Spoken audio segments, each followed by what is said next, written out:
साधु पाखरे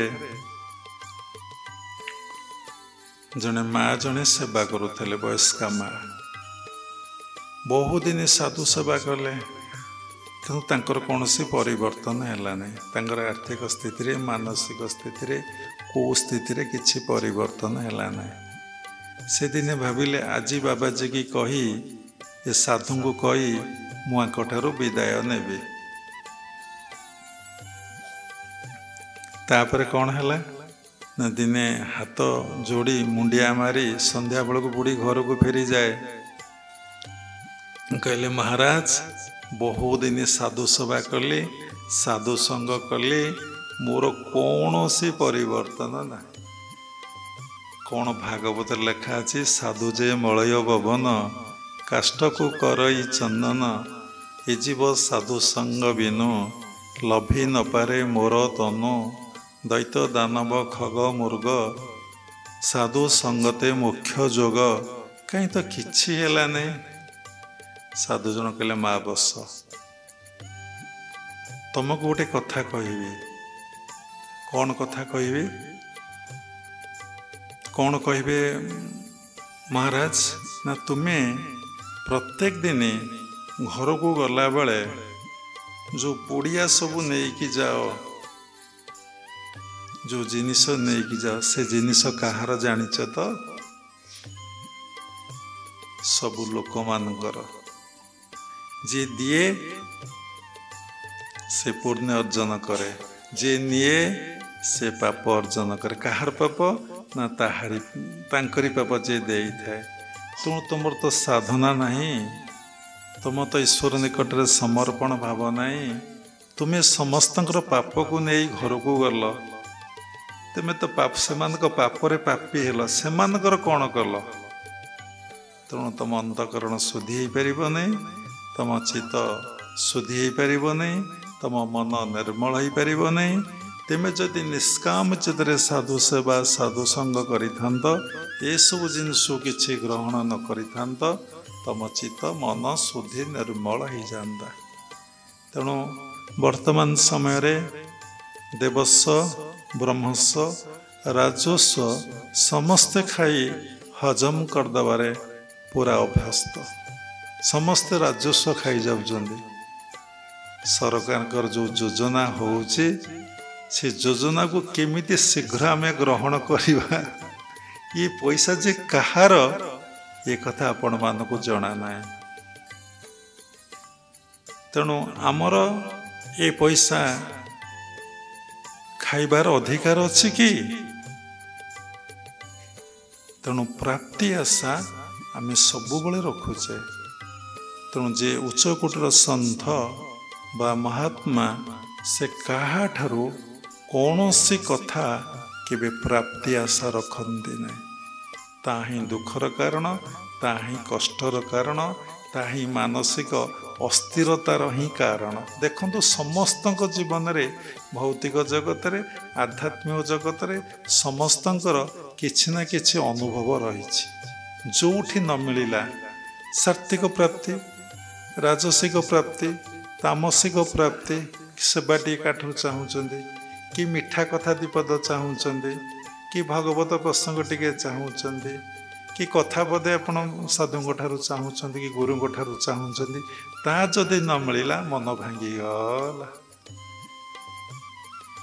मानसिक अस्थिरता एमती देखादेव जे आउ आश्रम रे फंक्शन भल लगे नहीं बाबा पदे कथा आमको कहले नहीं कि टिके हसिले नहीं केमिति पड़ेबी घर को आ पछपटे कौन जे रहस्य अच्छे से कथा गुरु ही जानती साधु ही जानती तेणु देखंतु ये प्राप्ति आशा आमको किते दुख किते जंत्रणा किते कष्ट दिए जेतेबेले आपण काहा ठारू आ किछि चाहिए नहीं ताहले आपण देखिबे आपण को केते शांति केते आनंद लगुच बुढ़ा हेले कि बुढ़ी हेले सारंग बाबा निर्मला माँ पुओ बहु आमर सेवा करेंगे से प्राप्ति आशा रखतु ना कौन करेंगे ये सृष्टिर स्रष्टा जे परम पिता परम ब्रह्म आमे आमर अनुभवर कथा कहूँ ତାଙ୍କ ନିକଟରେ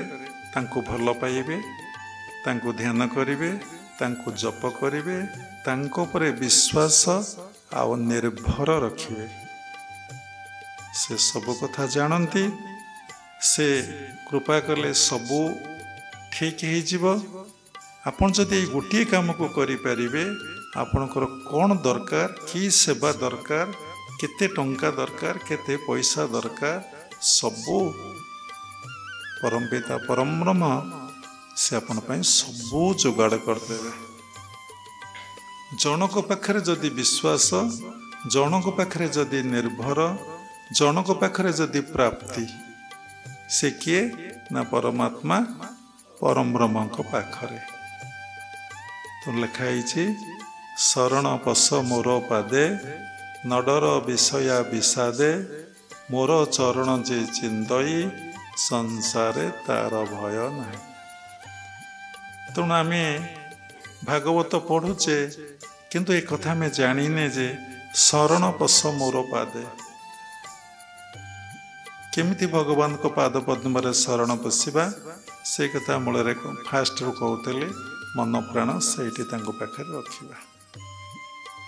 ମୋର ଚରଣ ଯେ ଚିନ୍ତଇ, ସ୍ଥୂଳରେ ତାର ଚରଣ ହଉଛି ଶ୍ୱାସ ଆଉ ପ୍ରଶ୍ୱାସ। କେତେଥର ଆମେ ଶ୍ୱାସ ପ୍ରଶ୍ୱାସରେ ମନକୁ ରଖିପାରିଛେ, ରଖିପାରୁନେ। ଆମେ ବହିର୍ମୁଖୀ ହଉଛେ, ଆମେ ବକବକ ବକବକ ବକବକ ହଉଛେ, କଥା ଗପୁଛେ। ଯେତେବେଳେ ଆମେ ଯେତେ କଥା କହିବା, ଆମେ ଈଶ୍ୱରଙ୍କ ଠାରୁ ସେତେ ଦୂରେଇ ଯିବା। ତେଣୁ ଶାସ୍ତ୍ରରେ କୁହାଯାଇଛି, ତୁନିକି ମୁନି ସରି ନୁହେଁ। ଯେ ତୁନି ମୌନ ରହେ, ତାକୁ ମୁନିଟେ ମଧ୍ୟ ସରି ନୁହେଁ। ତେଣୁ ଜିଣିମ ବଚନ ପବନ, ଯୋଗ ଅଭ୍ୟାସୀ ଦୃଢ଼ ମନ। ତେଣୁ ବଚନ ପବନକୁ ତୁମେ ଜିଣ, ଯେତେ କମ୍ କଥା କହିବେ, ଯେତେ ସାଇଲେନ୍ସ ରହିବେ, ଆପଣ ଅଜପାରେ ସେତେ ରହିପାରିବେ। ଅଜପା ବୋଇଲେ ଯାହାକୁ ଜପ କରାଯାଏ ନାହିଁ, ତାକୁ ଅଜପା କୁହନ୍ତି। ସେଇ ଶ୍ୱାସ ପ୍ରଶ୍ୱାସରେ ଆପଣ ମନଟା ରଖିବେ। କାରଣ ଭଗବାନଙ୍କର ଚରଣ ହେଉଛି ଶ୍ୱାସ ପ୍ରଶ୍ୱାସ, ଏଇଟା ହେଲା ସ୍ଥୂଳରେ। ସୂକ୍ଷ୍ମରେ ଭଗବାନଙ୍କର ଚରଣ ହେଉଛି ସହସ୍ରା। ଯେତେ ସହସ୍ରରେ ମନକୁ ରଖିବେ, ନହେଲେ ଶ୍ୱାସ ପ୍ରଶ୍ୱାସରେ ଆପଣ ମନକୁ ଆପଣ ରଖିବେ, ଦେଖିବେ କ'ଣ ମିଳିବ ନା ସେତେ ମାନସିକ ଶାନ୍ତି, ମାନସିକ ଆନନ୍ଦ ମିଳିବ। ଆଉ ଆପଣଙ୍କର କ'ଣ ଦରକାର, ସେ କଥା ପରମ ବ୍ରହ୍ମ ପରମ ପିତା ଆପଣଙ୍କୁ ଯୋଗାଇ ଦେବେ। ଗୀତାର ନବମ ଅଧ୍ୟାୟରେ 22 ଶ୍ଲୋକରେ ଭଗବାନ କହିଛନ୍ତି, ଆମେ ଅନେକ ଥର ଉପସ୍ଥାପନା କରିଛୁ, ଅନ୍ୟାନ୍ୟ ସିନ୍ଦଂ ମାଂ ଜିଜନ ପ୍ରଜୁପାସନ୍ତେ ତେସାଂ ନିତ୍ୟାଭିଯୁକ୍ତାନାଂ ଯୋଗକ୍ଷମ ବାହାମଂ। ଯିଏ ଅନ୍ୟ କାହାର ଶରଣ ନେଇ ମୋର ଶରଣ ନିଏ, ତାର ସମସ୍ତ ଦାୟିତ୍ୱ ମୁଁ ହିଁ ବହନ କରେ। କିନ୍ତୁ ଆପଣଙ୍କର ଏଇ କଥାରେ ବିଶ୍ୱାସ ନାହିଁ। କାହିଁକି ବିଶ୍ୱାସ ନାହିଁ ନା ଆପଣ ଦେଖିପାରୁନାହାନ୍ତି। ଆଜିକାଲି ଦୁନିଆ ମାନବ ସବୁ ଜିନିଷକୁ ନ ଦେଖିଲେ ବିଶ୍ୱାସ କରୁନାହିଁ। କିନ୍ତୁ ଧର୍ମ ଜଗତରେ ଗୋଟିଏ କଥା, ବ୍ଲାଇଣ୍ଡ ଲଭ୍, ବ୍ଲାଇଣ୍ଡ ଫେଥ୍। ଅନ୍ଧ ଭାବରେ ଆପଣଙ୍କୁ ବିଶ୍ୱାସ କରିବାକୁ ପଡ଼ିବ, ଅନ୍ଧ ଭାବରେ ଆପଣଙ୍କୁ ଭଗବାନଙ୍କୁ ଭଲ ପାଇବାକୁ ପଡ଼ିବ। ଅନ୍ଧ ଭାବରେ ଯଦି ଭଲ ପାଇବେ, ବିଶ୍ୱାସ କରିବେ, ନିଶ୍ଚିନ୍ତ ଭାବରେ ଆପଣ ଭଗବତ ଦର୍ଶନ, ଭଗବତ ଉପଲବ୍ଧି ଆପଣ କରିପାରିବେ। କିନ୍ତୁ ଆମର ସେ ଜ୍ଞାନଟା ନାହିଁ।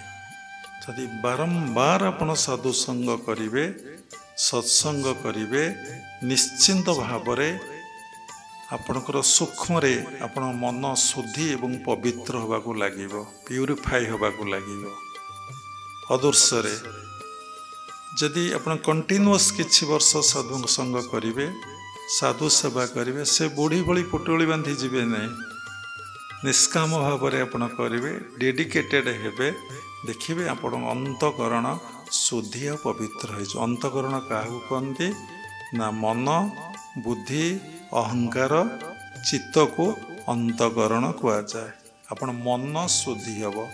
ଦେଖନ୍ତୁ, ଆପଣଙ୍କର ପୁଅ ଆପଣଙ୍କର ଝିଅ, ଆପଣଙ୍କର ସମ୍ପତ୍ତି, ଆପଣଙ୍କର ବିଦ୍ୟା, ଆପଣଙ୍କର ପ୍ରପର୍ଟି, ଆପଣଙ୍କର ବନ୍ଧୁବାନ୍ଧବ ଆପଣ ମନକୁ କେବେ ଶୁଦ୍ଧି କରିପାରିବେନି। କରିଛନ୍ତି? ଯଦି କରିଥାନ୍ତେ ଆପଣ କାହିଁକି ଧ୍ୟାନ କେନ୍ଦ୍ରରେ ଆସି ବସିକି ସତ୍ସଙ୍ଗ ଶୁଣନ୍ତେ? ମନ ପରେ ବୁଦ୍ଧି, ବୁଦ୍ଧିକି କେବେ ଶୁଦ୍ଧି କରିପାରିବେ? କେବେ କରି ଅହଙ୍କାର ବଢ଼ିଯିବ। ଚିତ୍ତରେ ସବୁ ଜିନିଷ ଷ୍ଟୋର ହେଇକି ଚିତ୍ତଟା କଳୁଷିତ ହେଇଯାଉଛି। ହିନ୍ଦୁ ଧର୍ମର ସାର କଥା ହେଉଛି ଚିତ୍ତ ଶୁଦ୍ଧି। ତେଣୁ ଆମେ ଯଦି ସତ୍ସଙ୍ଗର ଆଶ୍ରୟ ନେବା, ସାଧୁସଙ୍ଗ କରିବା, ସୂକ୍ଷ୍ମରେ ଆମର ମନ, ବୁଦ୍ଧି, ଅହଙ୍କାର, ଚିତ୍ତ କ'ଣ ହେବ ନା ଶୁଦ୍ଧି ହେବାକୁ ଲାଗିବ। ଯେତେ ଶୁଦ୍ଧି ହେବ, ଯେତେ ନିର୍ମଳ ହେବ, ଆପଣ ଭିତରେ ଭଗବତ ଜ୍ଞାନ ଆସିବ, ଅଟୋମେଟିକ୍ ଜ୍ଞାନ ଆସିବ। ଆପଣ ଶାସ୍ତ୍ର ନ ପଢ଼ି ଆପଣ ଅନେକ କଥା କହିପାରିବେ। ତେଣୁ ମନର ପବିତ୍ରତା ଆସିବ, ମନ ଶୁଦ୍ଧି ଆସିବ, ମନରେ ଶାନ୍ତି, ମନରେ ଆନନ୍ଦ ଧୀରେ ଧୀରେ ଆପଣଙ୍କ ଭିତରେ ଆସିବ। ତେଣୁ କାହାଠାରୁ କେତେବେଳେ ପ୍ରାପ୍ତି ଆଶା ରଖିବେ ନାହିଁ।